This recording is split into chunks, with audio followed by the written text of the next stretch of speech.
नमस्कार दोस्तों, एक बार फिर से स्वागत है आप सभी का आपके अपने YouTube channel maths by Gajendra Singh पर। दोस्तों, LDC भर्ती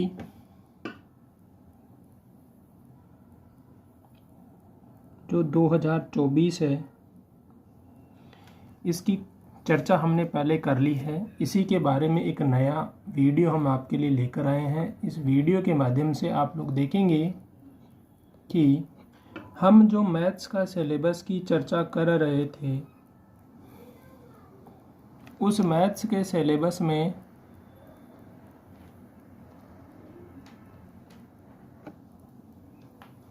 एक टॉपिक है वैदिक गणित। आप सबको पता है ये टॉपिक दे रखा है वैदिक गणित, और इस वैदिक गणित से उन्होंने कहा है हमें वर्ग,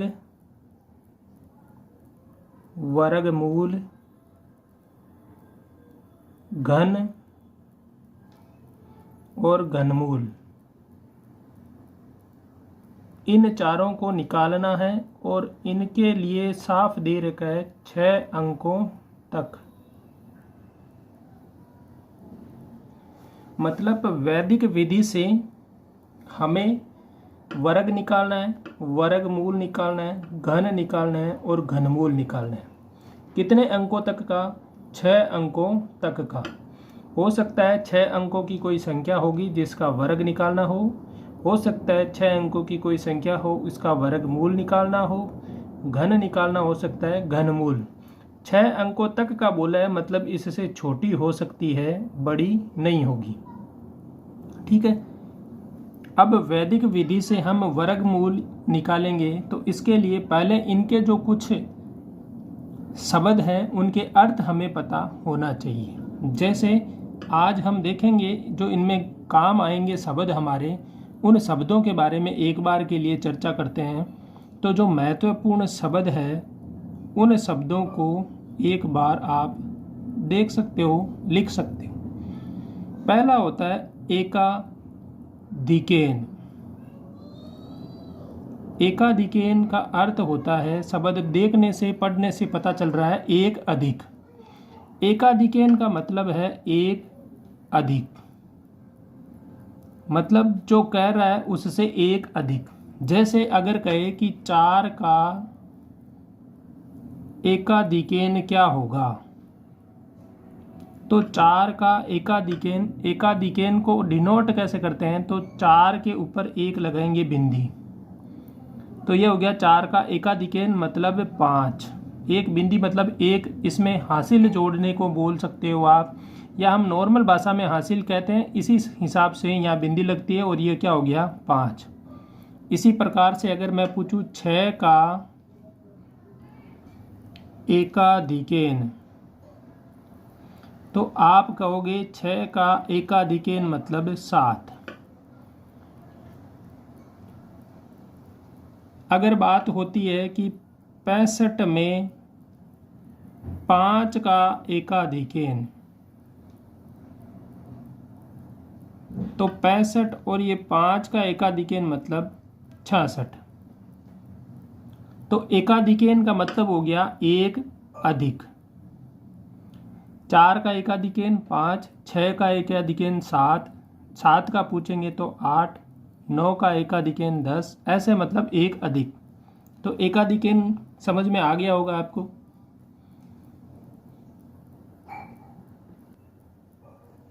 इसके बाद अगला शब्द है एकाधिकेन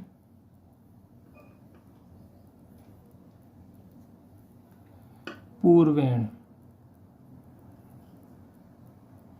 एकाधिकेन पूर्वेण का मतलब से पहले एक अधिक। इस लाइन को समझेंगे, से पहले एक अधिक का मतलब क्या होता है, मतलब जो कह रहा है उससे पहले वाले अंक में एक बढ़ाना है। जैसे मैं बात करूं कि हम कहते हैं कि 23 में 3 का एकाधिकेन पूर्वेण,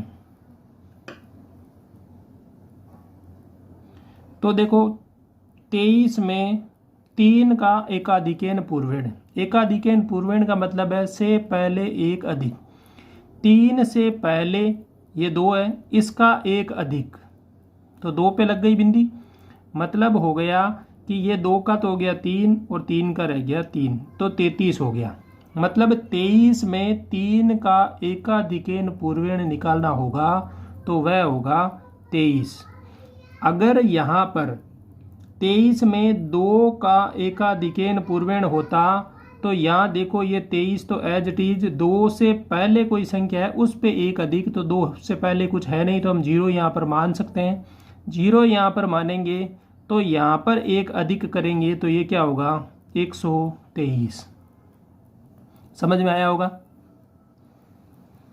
फिर से मैं बात करूं, मैं आपको बोलूँगा कि 86 में 6 का एकाधिकेन पूर्वेण। तो 86 में 6 का एकाधिकेन पूर्वेण आप निकालेंगे तो 86, 6 से एक पहले वाले में एक अधिक तो 96 होगा।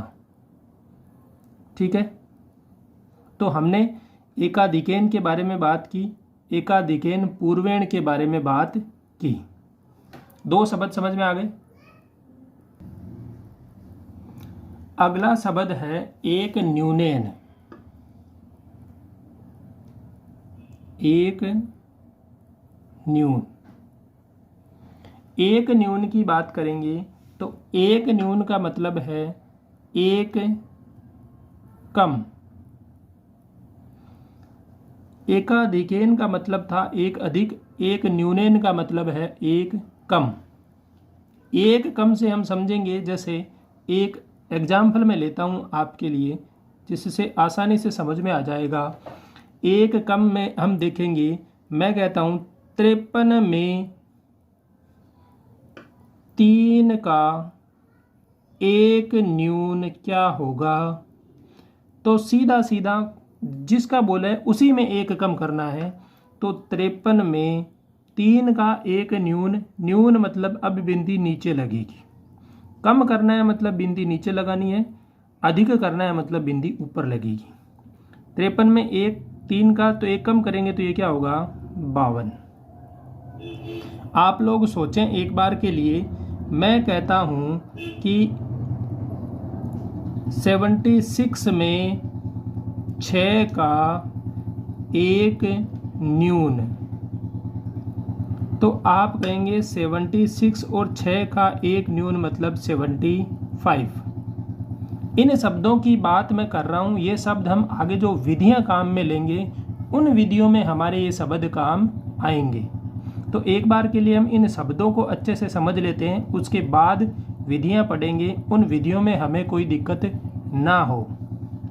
तो हमने 3 शब्द पढ़ लिए हैं, एकाधिकेन, एकाधिकेन पूर्वेण और एक न्यून।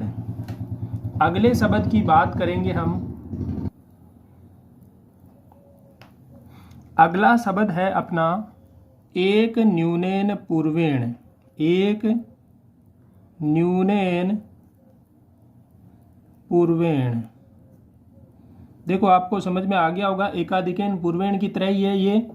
तो ये होता है से पहले, अब क्या आएगा एक कम, उसमें था से पहले एक अधिक, इसमें है से पहले एक कम। मतलब फिर से देखेंगे 83 में 3 का एक न्यूनेन पूर्वेण। एक न्यूनेन पूर्वेण क्या होगा, तो पहली बात तो 83। अब 3 का पूछा है तो 3 से पहले एक कम, तो ये हो गया 73। ठीक है, आप एक बार के लिए सोचेंगे कि 45 में 5 का एक न्यूनेन पूर्वेण, बताओ भाई क्या होगा। तो 45 में 5 से पहले और उसका एक कम, तो हो गया 35। ठीक है,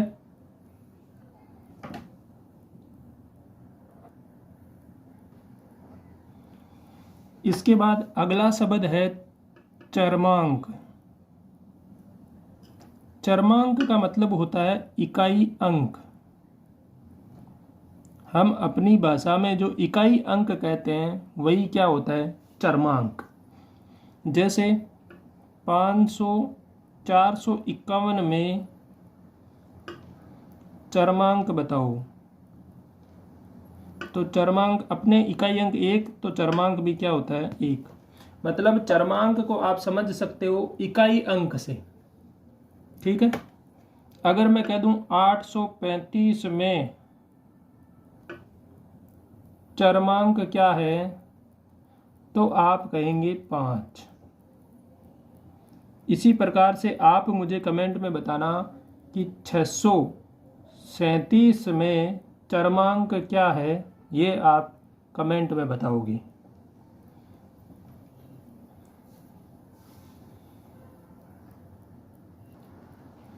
अब अगला शब्द जो अपना है वो है निखिल अंक।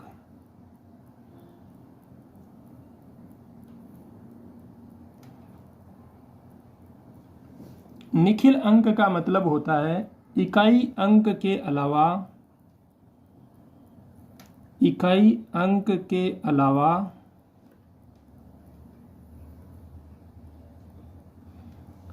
शेष सभी अंक।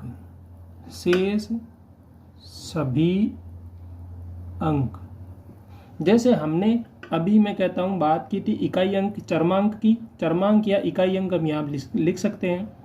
तो जैसे 865 में निखिल अंक की मैं बात करूंगा, तो निखिल अंक होगा, इकाई अंक को छोड़ दो, निखिल अंक क्या रहेगा 86।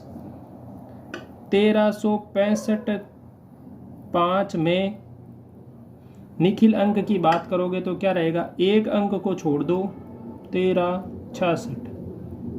इसी तरह से मैं अगर कहूँ कि आप मुझे बताओ 1764 6 में निखिल अंक क्या है, तो आप ये कमेंट करके बताओगे 1764 6 में निखिल अंक क्या है। ठीक है, 2 सवाल दिए मैंने आपको। अगला शब्द है परम मित्र अंक। परम मित्र अंक। परम मित्र अंक क्या होता है भाई, मित्र क्या होता है, मित्र तो मित्र होता है, मतलब उन अंकों का योग क्या हो जाए 10 हो। अगर 6 का परम मित्र अंक पूछें तो 6 में 4 जोड़ेंगे तो 10 होगा। मतलब 6 का परम मित्र अंक 4 है, 4 का परम मित्र अंक 6 है। तो ये देखो 1 का परम मित्र अंक 9 है, उल्टा भी है, 9 का परम मित्र अंक 1 है। 2 का परम मित्र अंक 8 है, 8 का परम मित्र अंक 2 है। 3 का परम मित्र अंक 7 है, 7 का परम मित्र अंक 3 है। 4 का परम मित्र अंक 6 है, 6 का परम मित्र अंक 4 है। और 5 का परम मित्र अंक भी क्या है 5 है। तो एकमात्र है जिसका परम मित्र अंक भी वो क्या है स्वयं है। सवाल बन सकता है कि ऐसी कौन सी संख्या है जिसका परम मित्र अंक वह स्वयं है, तो 5। आज की क्लास में हमने इन महत्वपूर्ण शब्दों के बारे में चर्चा की। अगली क्लास में हम जो वर्गमूल ज्ञात करेंगे उनकी विधियों को लेकर आएंगे। यह क्लास हम रेगुलरली आपको उपलब्ध करवाएंगे। आप अपने सभी दोस्तों के साथ शेयर कर दो। LDC मैथ्स का जो पूरा सिलेबस है वो हम इस चैनल पर अब रेगुलर आपको उपलब्ध करवाते रहेंगे। वीडियो को ज़्यादा से ज़्यादा लोगों के साथ शेयर कर दो। धन्यवाद।